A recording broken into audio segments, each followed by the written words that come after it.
El alcoholismo es una enfermedad crónica recidivante.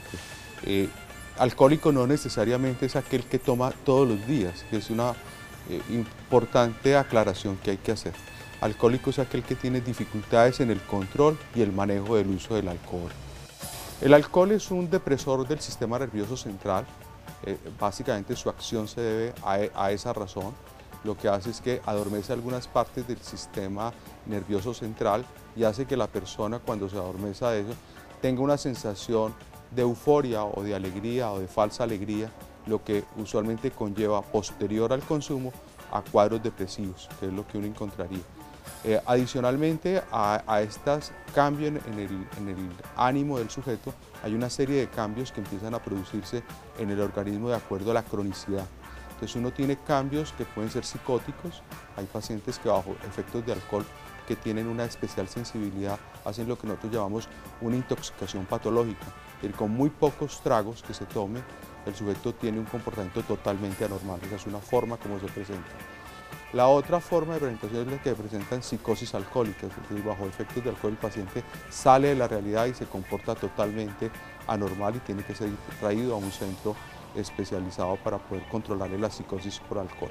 Y hay unas que se dan por el uso crónico. Por el uso crónico nosotros tenemos la psicosis de Korsakoff, que es una psicosis que se da por consumo crónico de alcohol, en el cual el sujeto empieza a perder la memoria, y otro que es el que se da en la abstinencia del alcohol. En la abstinencia del alcohol lo que nosotros llamamos un delirium tremens, que son los pacientes que son consumidores crónicos de alcohol, que son consumidores diarios, que el día que disminuyen la cantidad o paran el consumo, el sujeto empieza a tener alucinaciones y delirios. Entonces hay como esas dos, hay que mirarlo en el manejo, en la fase aguda, ahí tiene unas alteraciones mentales, en la fase crónica, en la fase de abstinencia, en cada una de ellas hay diferentes daños y comportamientos de orden mental.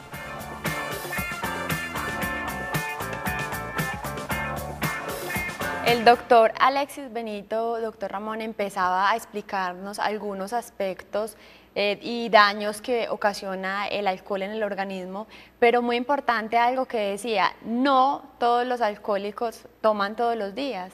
Expliquemos más a fondo qué es un alcohólico y cuándo una persona en realidad ya llegó hasta ese título de alcohólico.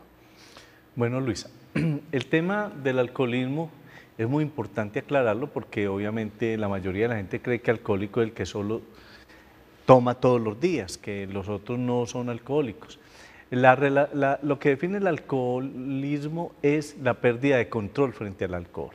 Entonces, si yo empiezo a tomar y no soy capaz de parar, así tome cada mes, cada 2 meses, cada 3 meses, pero cuando empiezo a tomar no soy capaz de parar y tomo varios días, si yo sé que cuando tomo tengo problemas en mi salud, me enlaguno, me desdoblo, me pongo agresivo o se me aumenta el problema de mi diabetes, el problema de mi úlcera gástrica y sin embargo me digo mentiras, digo no, a tomar poquito para que no me haga daño y sabiendo que me hago daño sigo tomando, soy un alcohólico.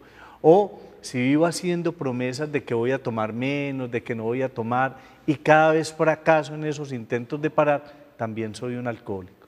Entonces, es la relación con el alcohol, esa pérdida de control, el ir convirtiendo al alcohol en esa sustancia de la que dependo para poder ser feliz, para poder hacer mis acciones cotidianas.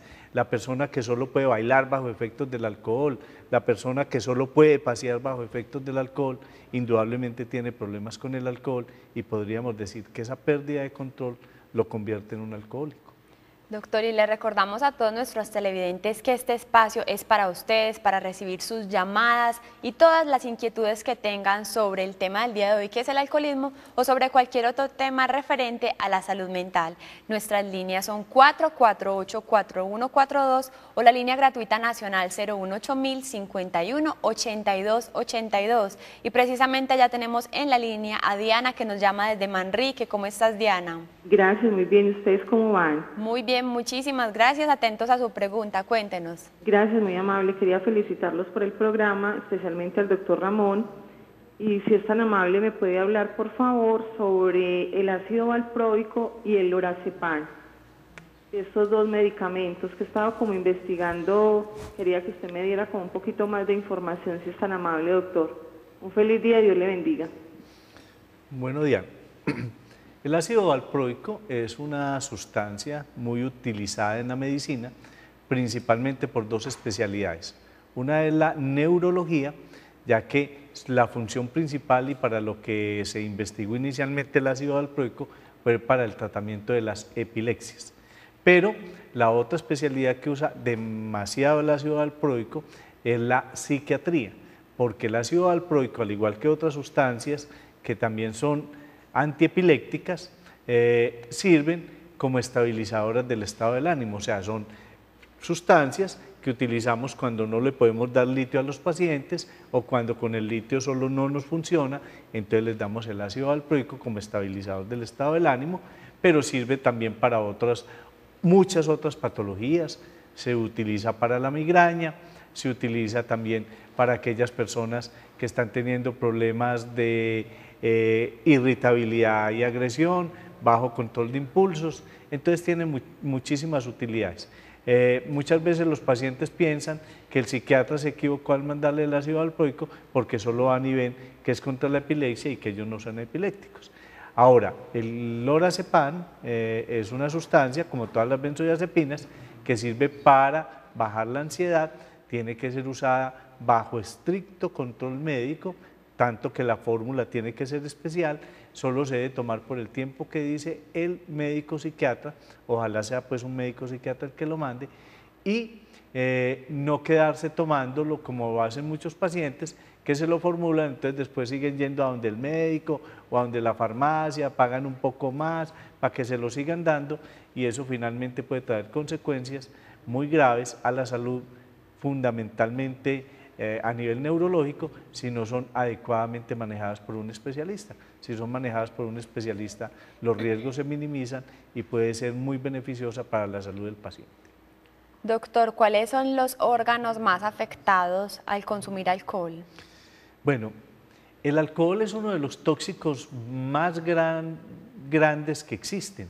El alcohol, desde que se pone en contacto con la mucosa de la boca, la está irritando, la está alterando, pero produce alteraciones en el esófago, es uno de los causantes del cáncer de esófago, produce irritaciones gástricas, produciendo gastritis, úlcera, y a veces hay estudios que lo van relacionando con la aparición de cáncer gástrico, daña el hígado, llevándolo a una cirrosis, pero a hepatitis, da hígado graso, daña el páncreas, el 50% de las pancreatitis que se diagnostican en el mundo y que pueden ser mortales son producidas por el alcohol, daña todos los elementos de la sangre, daña los glóbulos rojos, daña los glóbulos blancos bajando las defensas y daña las plaquetas, haciendo que la persona sea mucho más susceptible a las hemorragias y si toma anticoagulantes, incluso pues a que entonces se vengan las complicaciones por el anticoagulante, produce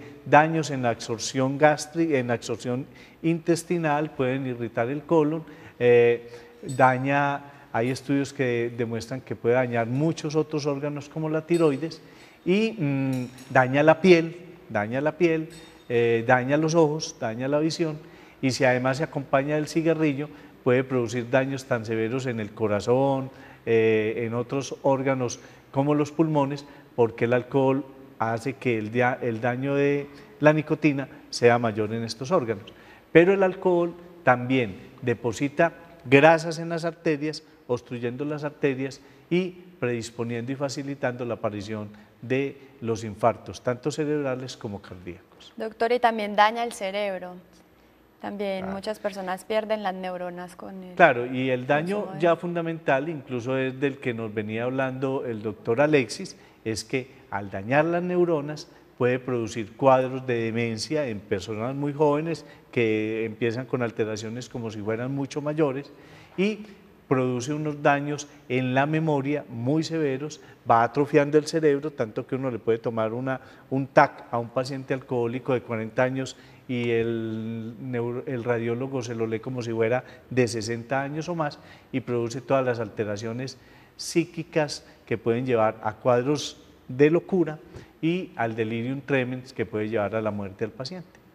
Y lo más preocupante, doctor, es también el consumo tan temprano de los jóvenes que como daña tanto el cerebro, entonces ¿qué será de los jóvenes de ahora que están consumiendo tanto? Por eso se dice que no se debe tomar licor antes de los 21 años y es penalizado en ciertos países dando antecedentes penales. Así es, doctor. Ahorita seguiremos profundizando sobre este tema del consumo del alcohol en los adolescentes, pero seguimos recibiendo las llamadas. Ahora está con nosotros Jairo desde la Floresta. ¿Cómo está, Jairo? Gracias, muy bien. ¿Cómo les va? Bienvenido a Sanamente y adelante con la pregunta. Gracias, doctor. Lo que pasa es que yo soy un paciente con un trastorno de ansiedad con síntomas psicóticos. Me han ordenado muchos medicamentos y me han valido muy poco. El último que estoy tomando es escitalopram, pero sigo sintiendo los mismos síntomas psicóticos. Me da miedo pues que de pronto llegue a cometer algo contra mi esposa, contra mis hijos. También soy una persona que desde los 14 años consumía alcohol, mejor dicho, me levantaba borracho y me acostaba borracho. Entonces, a ver qué consecuencias trae esa situación. Y Jairo, ¿sigues tomando licor? Doctor, no, hace como unos 4 meses que me dio una crisis muy dura del trastorno de ansiedad. Entonces, de ahí para adelante, ya no he querido volver a tomar. Muy bien. La pregunta que Jairo nos hace es muy importante, articulándola al tema del alcohol del que estamos hablando. La mayoría de los pacientes que tienen algunos problemas de salud mental, dentro de ellos la ansiedad, la depresión, algunos enfermos con trastorno afectivo bipolar, otros con esquizofrenia, otros obsesivo-compulsivos o fóbicos, son medicados por los psiquiatras, pero el psiquiatra no les explica claramente que no deben de volver a tomar alcohol. ¿Por qué no se puede tomar alcohol? Porque les estoy diciendo que si el alcohol es un tóxico, daña las neuronas, también les estoy diciendo que el alcohol afecta el efecto de los medicamentos. Entonces, yo siempre le explico a mis pacientes que cuando yo les doy medicamentos es como si fuera a encerar el cerebro. Entonces he hecho los turupes pues, de cerita para después brillarla y esparcirla. Entonces estoy llevando la medicación al cerebro y la estoy repartiendo para después esparcirla. Y cuando toma alcohol es como si cogiéramos una manguera de agua a presión, quito la cera y ya no hay nada para hacer, ya no hay manera de brillar el cerebro. Entonces el alcohol afecta y altera el efecto de los medicamentos, pero además, como afecta a todos los neurotransmisores cerebrales, hace que las enfermedades sigan. Incluso los pacientes depresivos, ansiosos, como es el caso del televidente, cuando consumen alcohol, afectan fundamentalmente la serotonina cerebral. Al otro día la ansiedad, la depresión es mayor y el efecto de la medicación es imposible. Por lo tanto, todos los pacientes que tienen alteraciones en la salud mental deberían de nunca más volver a tomar alcohol, no por la medicación que toman, sino por la enfermedad que tienen. Y eso pareciera ser muy radical, pero cuando un paciente asume conscientemente que no debe volver a tomar alcohol, la vida le cambia y le cambia radicalmente, los medicamentos empiezan a actuar y se puede vivir en normalidad. Y desde Belén recibimos la llamada de Miriam. ¿Cómo está, Miriam? Bien, muchas gracias. ¿Y ustedes? Muy bien, muchísimas gracias. Adelante con tu pregunta. Muy amable. Para preguntarle al doctor Ramón, Sí, tengo una inquietud hace mucho tiempo. Mi hijo, yo tengo un hijo que ya va a cumplir 40 años. Desde que él tenía 15 años, él convulsionó. Eso fue como por un golpe que le dieron en la cabeza, porque pues los médicos que lo han estudiado dicen pues que no es como hereditario. Bueno, la pregunta mía y la inquietud que tengo, este señor ya, porque ya va a cumplir 40 años, todavía a él le formulan el ácido valproico. ¿Por qué? Él hay veces en las navidades o en un cumpleaños se toma de pronto sus cervecitas o su aguardientico y a los 2 días más o menos él convulsiona. Entonces, claro, tiene que volver al médico a que le midan otra vez la sangre, a ver pues cuánto se le bajó. Pero la inquietud mía es, él hasta que se muera, pues por decir algo, debe de seguir tomando esa medicina, porque, y otra preguntita que le iba a hacer, él es una persona muy temperamental, unas veces es como muy jovial, otras veces es como muy repelente. Bueno, él tiene pues como un comportamiento que me inquieta y yo pregunto, ¿será por tantísimos años el estar tomando el ácido valproico? Doctor, muchas gracias, un buen día, felicitaciones por sus programas. Bueno, Miriam, una respuesta muy sencilla sería, él va a tener que seguir tomando ácido valproico mientras siga tomando trago, porque claramente nos estás diciendo que él, cuando toma, es que vuelve y aparecen las crisis convulsivas. Está demostrado científicamente que el alcohol baja el umbral convulsivo. El cerebro funciona con cierta estabilidad y uno tiene cierto umbral al dolor, por eso a las personas le duele distinto las cosas, y cierto umbral convulsivo. Entonces, si a uno le baja el umbral convulsivo, cualquier alteración eléctrica en el cerebro se traduce en una convulsión. El alcohol baja eso y por lo tanto esas convulsiones que ya deberían de haber desaparecido y que de hecho desaparecen, solo reaparecen cuando él toma. Esa es una demostración del daño que produce el alcohol en el cerebro.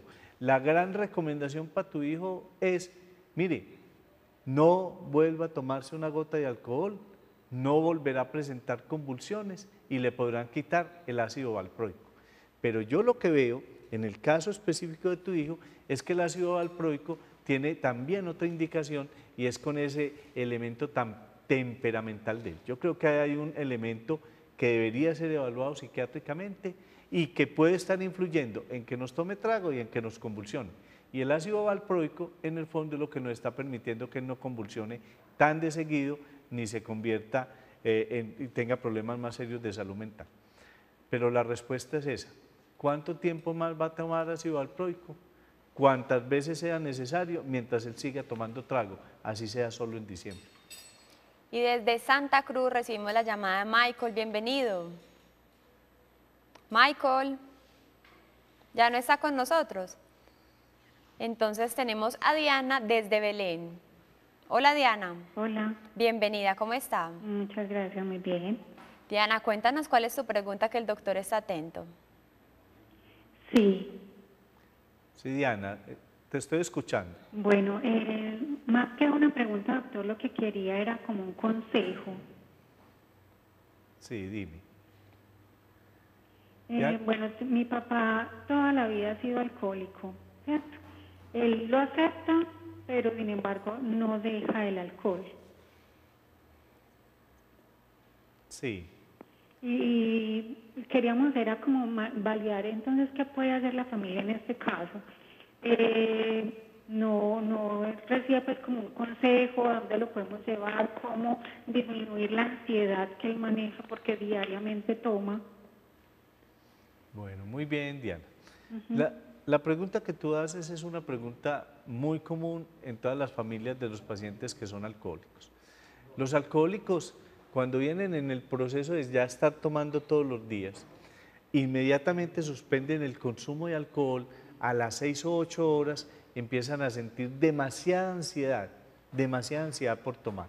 Y si no toman, les empieza a dar un temblor, que se les derrama un banano, empiezan a sudar y se empiezan a sentir exaltados, ansiosos y algunas veces les da taquicardia o presión y eso se calma con otro trago, porque eso se llama un síndrome de abstinencia. Entonces, ellos a pesar de que aceptan de que tienen problemas, les da miedo dejarlo porque van y me muero, voy y me muero, doctor, si dejo de tomar. Entonces la idea es llevarlo a que consulte el médico general de la EPS, que lo remita al psiquiatra de la EPS, el psiquiatra de la EPS lo va a evaluar, le va a mandar los medicamentos para manejar el trastorno de síndrome de abstinencia y posiblemente de una manera ambulatoria puede salir. Pero si vemos que no va a salir ambulatoriamente, hay que hospitalizarlo para desintoxicarlo y a partir de ahí trabajar el tema que sigue adelante. ¿Qué tiene que hacer la familia? la familia en conjunto, con mucho amor, tienen que sentarse a decirle, usted tiene un problema, vamos a buscar ayuda, todos vamos a buscar ayuda y usted nos va a acompañar. Con mucho amor, pero con toda la energía necesaria y con todo el criterio enérgico necesario para que él entienda que tiene que salir de ese problema y que ustedes le quieren ayudar. Invitamos a todos nuestros televidentes a que nos vamos a unos cortos mensajes institucionales, pero antes les voy a leer esto interesante que tiene que ver con nuestro tema del día de hoy. Algunos estudios científicos han estimado pérdidas de hasta 60.000 neuronas diarias para quienes consumen alcohol, y aquellos que beben durante 30 o 40 años se quedan con cerebros que pesan 105 gramos menos. Al beber por 30 o 40 años se pierden 105 gramos de cerebro. Qué tan delicado. Así que seguiremos hablando sobre este tema después de comerciales. Ya regresamos.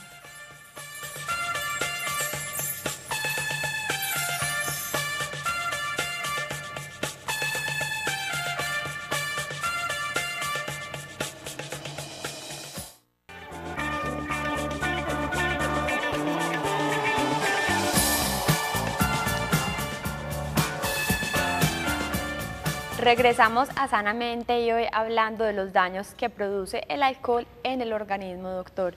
Y antes de salir a comerciales también hablábamos de los jóvenes que cada vez están consumiendo más tempranamente el alcohol. ¿Qué hacer? ¿Cómo los padres de familia pueden llegar a sus hijos para darles a conocer este tipo de daños que pueden tener al consumir el alcohol? Bueno, ese es uno de los temas que más hemos discutido, tanto desde el punto de vista de salud pública, desde el punto de vista de políticas de prevención, como del tema educativo. El consumo temprano de alcohol en cerebros tan lábiles como los de los jóvenes hace que el daño sea mucho mayor. Yo siempre he sostenido, como experto en el tema, que la mejor manera de prevenir el consumo de alcohol en mi familia es que yo no consuma. Nuestros hijos aprenden es por el ejemplo. Entonces, si en mi casa no hay alcohol, si en mi casa no tenemos que hacer todas las celebraciones con alcohol, si en mi casa mis hijos ven de que el papá y la mamá no toman alcohol, obviamente no van a tomar alcohol, porque no hace parte de esa cultura en que se han criado. Pero si en mi casa, cuando voy para la finca, en el primer lugar donde paro es en estanco a comprar alcohol, y si sobra plata compro mercado, ¿yo qué le puedo exigir a mis hijos, por Dios? Si yo empiezo a hacer fiestas de piñatas porque está cumpliendo un año mi hijo, 3 años, la primera comunión, y en esas fiestas donde están los niños le doy alcohol a los adultos y no identifico que es una fiesta para niños, estoy mandando un mal mensaje. Yo creo que a los padres de familia de este país les falta mucha conciencia para entender de que ese cerebro de sus hijos es un templo sagrado que no debería ser tocado por el alcohol, y mantener una posición férrea y rígida de no consumo de alcohol hasta mínimo los 18 años, aunque en Europa y en Estados Unidos es hasta los 21 años. Falta conciencia en los padres de familia, falta conciencia en los adultos para entender que el alcohol, no por ser una droga de venta legal, no es tan dañina, es uno de los tóxicos más graves que existe y de los que más daña al cerebro. Y el cerebro hay que protegerlo porque es lo que nos da la inteligencia, la memoria, la voluntad, es donde están nuestras emociones, y si se nos daña, lo terminamos muy mal. Además, doctor, usted también en programas anteriores nos ha dicho que el alcohol es la puerta de entrada a otras drogas psicoactivas, entonces también esto es muy delicado, que los jóvenes estén accediendo al alcohol tan tempranamente. Sí, antes de los 12 años ya los estudios nos demuestran que ya están tomando con el visto bueno y el beneplácito de los padres. Y que muchas veces por la conducta machista de los padres invitan a sus hijos a probar el licor. O le echan en el tetero, como el paciente, el cuento que siempre les echamos. Así es, doctor. Y seguimos recibiendo llamadas. Ahora está desde Sabaneta Claudia. ¿Cómo estás, Claudia? Muy bien, gracias. Claudia, adelante con tu pregunta, el doctor está aquí atento. Bueno, muchas gracias, doctor. Buenas tardes. Doctor, mire, lo que pasa es que yo soy bipolar. Me diagnosticaron trastorno compulsivo-impulsivo. Yo quería saber si yo tomándome la droga eso tiene, pues, o sea, ya después no lo puedo volver a tener. O sea, como ya no tener la enfermedad. Y también quería saber si las personas bipolares y esquizofrenias, ¿eso es adquirido o eso es porque alguien en la familia lo tiene? Hasta luego, doctor, y muchísimas gracias. Bueno, Claudia, la mayoría de las enfermedades mentales, si son bien tratadas, se toma el medicamento por el tiempo que es, desaparecen los síntomas, no se consume alcohol y otras drogas, se tiene una vida sana, con buena alimentación, ejercicio, con buenas relaciones con los demás. La mayoría de las enfermedades con un buen tratamiento que es largo pueden mejorar muchísimo, incluso en algunos casos se puede retirar la medicación, pero hecho por ese tiempo. Cuando los pacientes empiezan a sentirse bien y sin el visto bueno del psiquiatra empiezan a interrumpir la medicación, no, porque es que yo ya voy a ver si duermo bien sin tomármela, no, es que yo ya me siento bien y esa medicación es muy cara, no, es que yo ya me siento bien y y mi papá y mi mamá y mi vecino y mi tía y no sé quién, el portero de la unidad me dijo que eso hacía mucho daño y yo sintiéndome bien y la deja de tomar, las recaídas son muy rápidas y cada recaída hace que el tratamiento sea más largo. Entonces, todo el tiempo, con el control psiquiátrico, muy bien, y le garantizo que en algún momento le podrán quitar la medicación. Las otras enfermedades por las que estás preguntando, las enfermedades mentales, unas y muchas son de origen genético, pero hay muchas enfermedades que pueden aparecer por causas orgánicas, se llaman síndromes mentales orgánicos y pueden deberse a traumas cerebrales, pueden deberse a intoxicaciones con sustancias, con drogas o con otras sustancias como el plomo, como el cianuro, se puede deber a problemas de la tiroides, se puede deber a problemas de enfermedades degenerativas crónicas, se puede deber a enfermedades de transmisión sexual como la sífilis. O sea, hay muchas otras causas que hacen que aparezcan enfermedades mentales que hay que tratar la causa para que esa enfermedad desaparezca si no ha dañado el cerebro. Y saludamos a Michael en la línea. ¿Cómo está? Bien, ¿y usted? Bien, muchísimas gracias. Adelante con su pregunta. Mami, ¿no crees que, doctor? Sí. ¿Qué más bien? Muy bien, Michael, ¿y usted? Doctor, si no crees que yo necesitaba decirle una pregunta. O sea, yo soy de los jóvenes, pues, que toma cada 8 días. Ajá. Entonces, mi mamá me dice a mí que yo por qué tomo tanto, que vea, que... Entonces, o sea, yo soy de una de las personas que digo, voy a tomar y yo quiero seguir tomando. Y entonces cuando yo estoy pues así que ya, o sea, no estoy tomando, ella me sirve el almuerzo y yo estoy comiendo y soy como temblando las manos, ella me dice, aparece un viejito, entonces mi mamá como mío, ¿eso tiene que ver con el alcohol o qué? Bueno, Michael, yo he explicado ahorita que el tema del alcoholismo no es si yo tomo todos los días, el tema del alcoholismo va más allá. Para entender el concepto del alcoholismo es la pérdida del control. Y tú tienes claramente establecido una pérdida del control. ¿Qué es la pérdida del control? Me tomo 1 o 2 y quiero seguir. En términos alcohólicos es, a mí me emborrachan del todo o me dejan como estaba. Entonces cuando le dicen a uno, te invito a una cervecita, no, pues si es a una sola cerveza yo no voy. Eso es, sí, el que piensa así, el que actúa así, el que cuando empieza a tomar no es capaz de parar, es alcohólico. Y usted está en una fase crónica, a pesar de que usted lo ve que no, porque dice, yo tomo cada 8 días.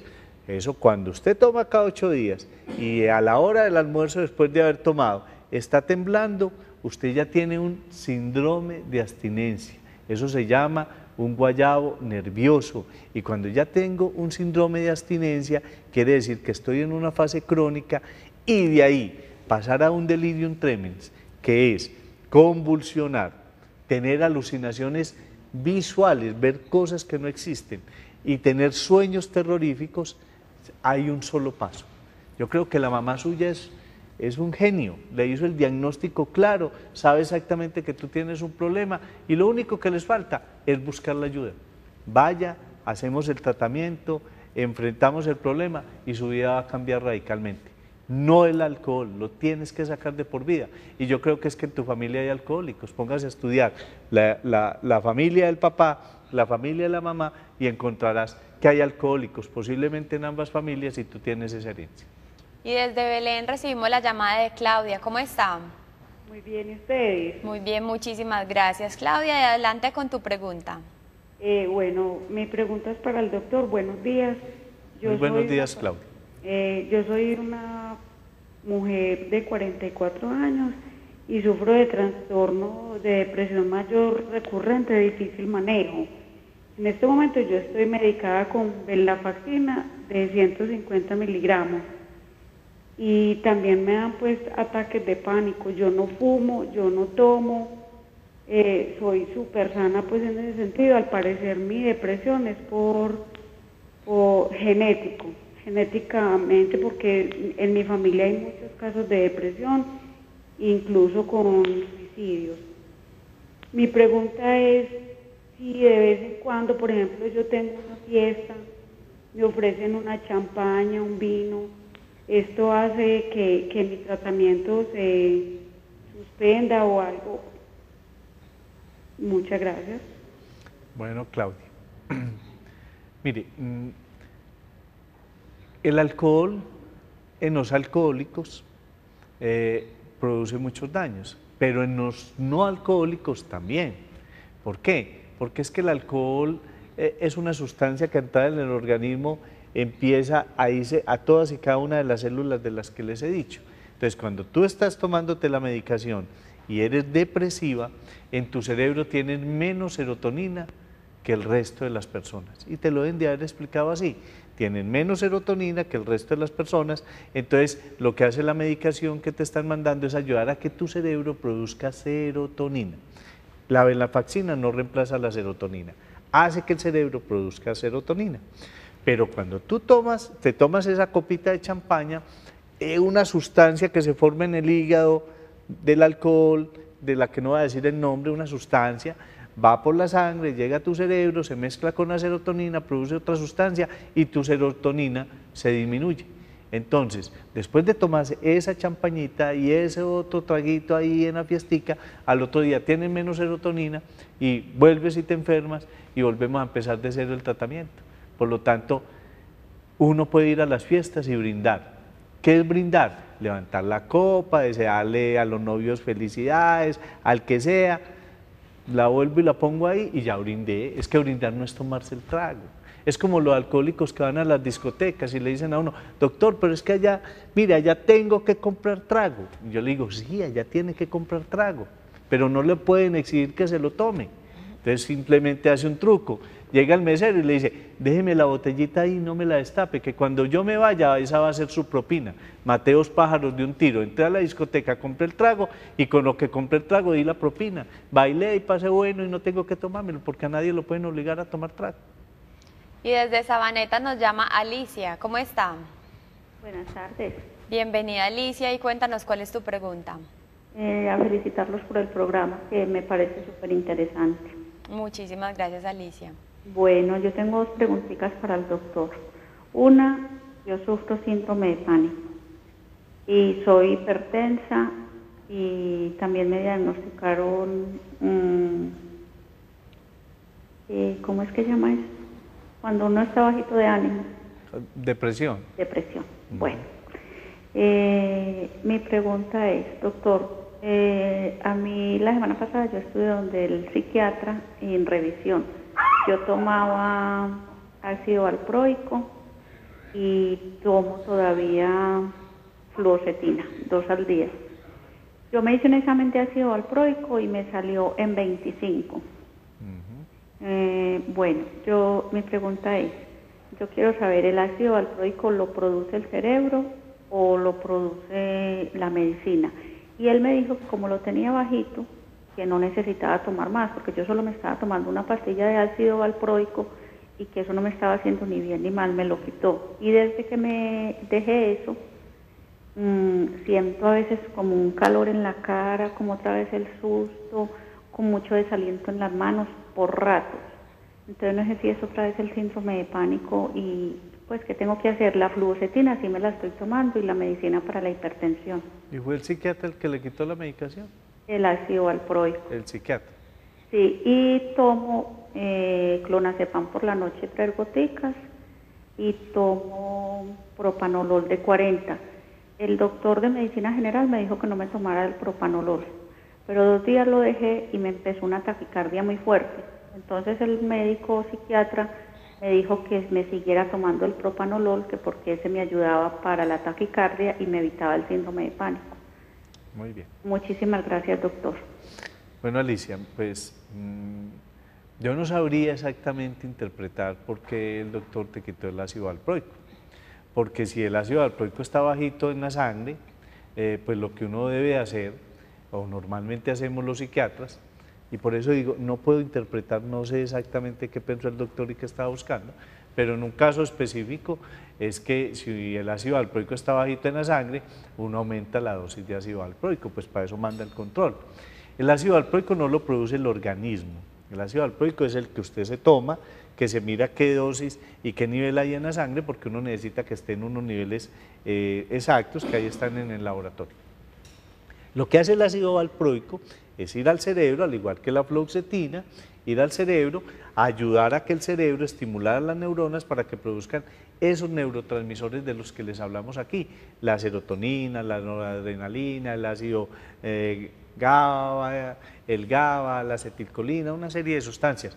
No es que eso reemplace esas sustancias, sino que estimula al cerebro, que normalmente las produce, para que las produzca. Entonces, no sabría entender por qué él se lo quitó, entonces ahí yo no puedo dar mi opinión. Con respecto a la opinión del médico general de que deje de tomar el propanolol, obviamente el médico general sabe, si mucho, que el propanolol sirve para la presión arterial, pero es que los psiquiatras sabemos que el propanolol ayuda a que no se dispare inicialmente la taquicardia y por lo tanto no aparezca el pánico. Entonces tienes que hacerle caso es a tu psiquiatra. Y con respecto a la pregunta del ácido valproico, con toda tranquilidad lo que te tengo que decir es que tienes que volver donde el psiquiatra, preguntarle por qué te lo cambió, contarle que desde que lo dejaste de tomar te estás enfermando, para que él replantee la situación del ácido valproico, te la reinicie o te lo cambie por otro medicamento porque parece que sí lo necesitas. Y desde el Retiro nos llama Luz Marina, bienvenida. Luz Marina. Bueno, primero recibimos la llamada de Andrea de Belén. ¿Cómo está, Andrea? Sí, hola, buenos días. ¿Cómo le ha ido? Bien, ¿y a ustedes? Muy bien, muchísimas gracias, Andrea. Atentos a tu pregunta. Sí, buenos días, doctor. Buenos días, Andrea. Lo que pasa, yo le conté la carrerita, para que usted me diga si lo que estoy manejando es como una ansiedad, ¿cierto? Ajá. A mi mamá le dio en noviembre un preinfarto, le tocó conmigo y yo soy muy nerviosa. Entonces de ahí vengo como manejando, yo fui donde una bioenergética porque la doctora de la EPS, esa como que me acabó de matar porque me decía yo no puedo sufrir la presión, yo tengo 50 años pero he sido muy aliviada. Entonces ella me decía que porque estaba con la presión tan alta, que si era que tal cosa, entonces me hizo dar como miedo, yo a eso le cogí como pánico. Yo cada médico que veo le digo que me toma la presión. Entonces yo fui donde una bioenergética, ella me mandó Desaprón y Neuresan. Sí, entonces yo digo, lo mío es como ansiedad de pánico, porque yo hay veces soy como pensando, y ya, ¿será que me va a pasar algo? ¿Será que me va a morir? ¿Será que tengo algo en mi cabeza? O pues como esas cosas. Y hay veces siento como el desaliento, como la pereza de salir como de pronto de la casa, y es como a toda hora como con ese sustico. Muy bien. ¿Eso es qué? Pues como ansiedad de pánico, ¿o qué es eso, doctor? Bueno, Andrea, yo les he explicado cuando hablamos de los trastornos de ansiedad, que los trastornos de ansiedad son como una manito, hay 5 trastornos de ansiedad, el trastorno obsesivo compulsivo, la ansiedad generalizada, los ataques de pánico, la fobia y el estrés postraumático. Entonces, todo eso que te dio alrededor del preinfarto de la mamá, obviamente tiene que ver con la ansiedad, que tú eres muy ansiosa, se aumentó, hiciste unos ataques de pánico asociados, te aumentaron la presión arterial, porque cuando uno tiene mucha ansiedad se puede aumentar la presión arterial e incluso eso puede afectar el corazón.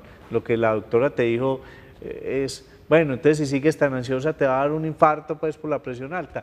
Eso Pues te lo debió haber dicho, pero además te debió haber dicho, venga, te tengo que tratar la ansiedad para bajarte la presión arterial y tómese este medicamento o vaya al psiquiatra. Eso es lo que ella debió haber hecho. Pero bueno, ya no lo hizo, tú fuiste a donde el homeópata, te está mandando unos medicamentos que ahí debe decir que son naturales, pero que de todas maneras no están haciendo el efecto que necesitamos porque la ansiedad está arrastrando la depresión. Entonces, me hace el favor, vuelve tranquila donde la médica de la EPS, si no te gusta esa, que te asignen otra, le dices que estás muy ansiosa, que te estás volviendo obsesiva con respecto a los temas recurrentes que tiene en tu cerebro y que por favor te mande al psiquiatra y te garantizo que el psiquiatra te va a escuchar, te va a mandar la medicación que necesitas y vas a estar muy tranquila. Pero tienes un trastorno de ansiedad que se ha ido complicando porque cada vez tiene otros elementos más adicionales, te estás volviendo obsesiva, tienes un parte de ansiedad generalizada, estás haciendo ataques de pánico y ya le estás cogiendo fobia a la medicina. Y desde el retiro recibimos nuestra última llamada, por eso, doctor, le respondemos brevemente a Luz Marina. ¿Cómo está Luz Marina? Bien, gracias. ¿Y ustedes qué tal? Muy bien, Luz Marina, muchísimas gracias. Cuéntanos cuál es tu pregunta. Una pregunta puntual independientemente del alcoholismo, qué pena. Es para preguntarle al doctor si con medicamentos se le puede quitar el vicio de la marihuana a un joven de 14 años o necesariamente debe de estar en un centro terapéutico. Una respuesta puntual. La medicación hace parte de la estructura del tratamiento, pero tiene que haber muchas otras cosas y dependiendo de cuánto tiempo lleve fumando marihuana y el nivel en que esté de consumo, habrá o no que meterlo a la comunidad terapéutica, pero eso te lo define un psiquiatra. Entonces, respuesta, llévalo al psiquiatra, que no lo evalúe, haga la historia clínica y él te contestará exactamente lo que tú quieres saber. Ahora invitamos a todos nuestros televidentes a que nos vamos a unos cortos mensajes institucionales y regresaremos con la lectura de los correos electrónicos que nos han llegado a sanamente@vid.org.co.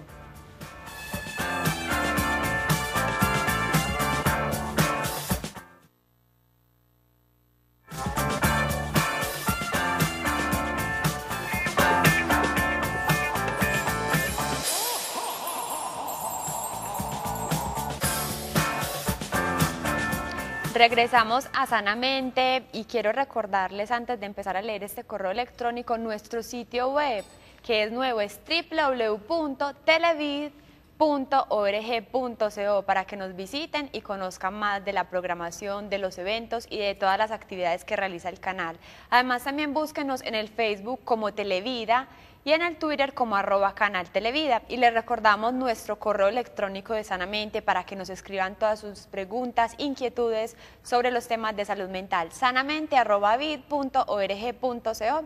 Doctor, y por cuestiones de tiempo hoy solo leeremos un correo. Y nos dicen, doctor Acevedo, es usted una bendición para las madres que como yo enfrentamos los problemas de un hijo adicto a las drogas. Doctor, mi pregunta es la siguiente, ¿es posible que un psiquiatra medique a mi hijo de 18 años a través de su historia clínica e historia de la comisaría de familia? Él se niega a recibir ayuda profesional y consume todo tipo de alucinógenos como marihuana, hongos, pegantes. Dios le pague por su ayuda. Bueno, la respuesta es que los psiquiatras no podemos hacer una medicación si no conocemos al paciente y lo podemos ver, pero cuando un joven está en estas condiciones, desde el mismo Instituto de Bienestar Familiar le pueden ayudar para que haga un proceso de interdicción y a partir de ese proceso de interdicción poderlo internar en una institución donde le ofrezcan la evaluación psicológica y psiquiátrica y a partir de ahí tomar las decisiones con él. Ese muchacho te necesita, pero la necesidad es que lo declares interdicto para que puedas proceder y de esa manera buscar la ayuda. A continuación, el doctor Alexis Benito, psiquiatra de Sameín, nos hablará del tratamiento y nos dará además algunas recomendaciones para aquellas personas que son adictas al alcohol. Veamos.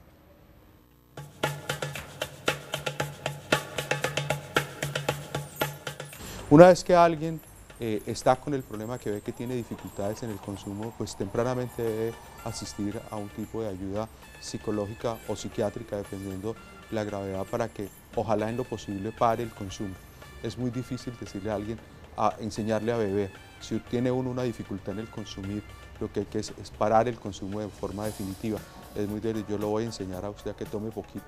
Cuando uno tiene dificultades en parar, probablemente vale la pena que consulte a un especialista en dependencias para que este problema no se agrave y no termine siendo un problema social y familiar. Hay tratamientos, indiscutiblemente, hay tratamientos que permiten que los pacientes que han entrado en este mal camino puedan salir, pero se requiere primero que se identifique por parte del paciente y por parte de la familia que tiene la dificultad y que entre todos lo vamos a apoyar. ¿Qué es lo que se encuentra en el largo plazo? Estos sujetos que empiezan a tomar más tempranamente son sujetos que hacen rápidamente un acostumbramiento, si lo podemos llamar así, para la gente del consumo de alcohol, y entonces terminan más rápidamente produciendo síndromes de delirium tremens. Son más graves aquellos alcohólicos que empezaron tempranamente que aquellos alcohólicos que empezaron tardíamente. Esa es la gran diferencia, y en el mundo esa es la razón por la cual se espera que ojalá la población, si va a tomar licor, lo haga muy tardíamente y no tan temprano como lo estamos viendo aquí.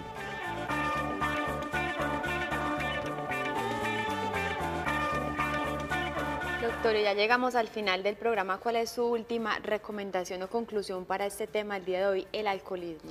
Bueno, mi recomendación es que si empiezo a tomar licor y descubro que eso me gusta, que no soy capaz de controlarlo, que me estoy enlagunando, que mi personalidad cambia, por favor, busque ayuda, porque eso no es normal. Cuando uno pierde el control frente al alcohol, está volviéndose alcohólico, tenga la edad que tenga, 1 año o 80. Doctor Ramón Acevedo, muchísimas gracias como siempre por estar con nosotros en este programa de salud mental. Y los esperamos el próximo viernes para que sigamos en este ciclo de drogadicción. Así es, doctor. El próximo viernes hablaremos del consumo de la marihuana para que estén muy pendientes y nos llamen. El programa es en directo los viernes a las 11 de la mañana y es en ese espacio cuando recibimos sus llamadas. Y también les recordamos nuestras repeticiones, sábado 10 de la noche y domingos 9:30 de la mañana. No olviden escribirnos a nuestro correo sanamente@vid.org.co. Asimismo, visitar nuestras redes sociales, en el Facebook Televida y en el Twitter @Canal Televid. Y también visiten la página web del Dr. Ramón Acevedo, es www.ramonacevedoc.com. Allí encontrarán contenidos psiquiátricos de salud mental, además los videos de los programas que hemos tenido durante este año. Muchísimas gracias por su compañía y nos vemos el próximo viernes.